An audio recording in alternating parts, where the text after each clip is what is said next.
गणगौर की पूजा चल रही है। हम गणगौर की पूजा में माँ गौरा की पूजा करते हैं। वहीं पर अगर हम पार्वती माँ की बात करें तो हम उनकी ही पूजा करते हैं। किस तरह से हम करते हैं? मंगला गौरी के रूप में। अगर हमारा विवाह नहीं हो रहा तो हम उनकी पूजा करते हैं।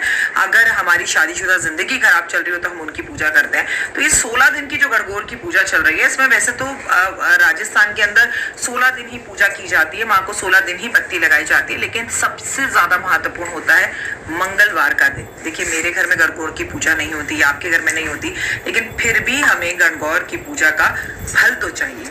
तो मंगलवार के मंगलवार अगर इनकी कोई पूजा कर ले तो उसे गणगौर की पूजा का पूर्ण फल प्राप्त हो सकता है। और कल है मंगलवार और होली संपूर्ण होने से पहले का मंगलवार। जी हाँ, अभी तो शीतलाष्टमी बची है, शीतला सप्तमी बची है, रंग पंचमी बची है, तो होली अभी से कहाँ संपूर्ण होगी? अभी तो होली चलेगी। तो कल क्या करें? सुहाग का सब सामान किसी सुहागन महिला को दें। वो आपसे उम्र में बड़ी हो या छोटी हो, से कोई मतलब नहीं है।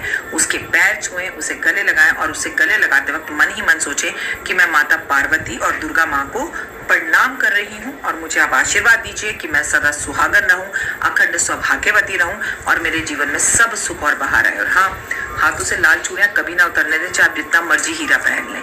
कुछ लोगों को ये बातें हीरा खोने के बाद समझ में आती हैं और कुछ लोगों को पहले आ जाती हैं। अगर आपके पास हीरा जायदाद बहुत सारी है, तभी अगर आप इन लाल चूड़ियों का सम्मान कर लें तो कभी आपके जेवर बिकेंगे नहीं, ये बात याद रखेगा।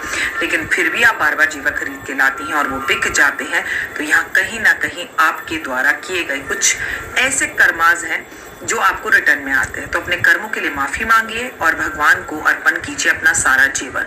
जी हाँ, जब भी आप कोई जेवर खरीदे पहले भगवान को पहनाए और कहे, प्रभु मैं आपसे ये जेवर उधार मांग रही हूँ पहनने के लिए, और 3 दुगनी रात चौगनी तरह की पूजा चल रही है। और कल मंगलवार है, मंगलवार का ही मैं इंतजार कर रही थी। कल आपको माता पार्वती को 16 बार कुमकुम की बिंदी लगानी है।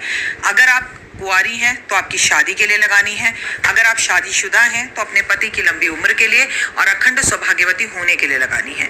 कल किसी सुहागन को आप श्रृंगार के सामान में लाल रंग की बिंदी, लाल चूड़ियां, लाल सिंदूर भी अर्पण कर सकती हैं। इससे माता पार्वती का वरदान आपको मिलेगा।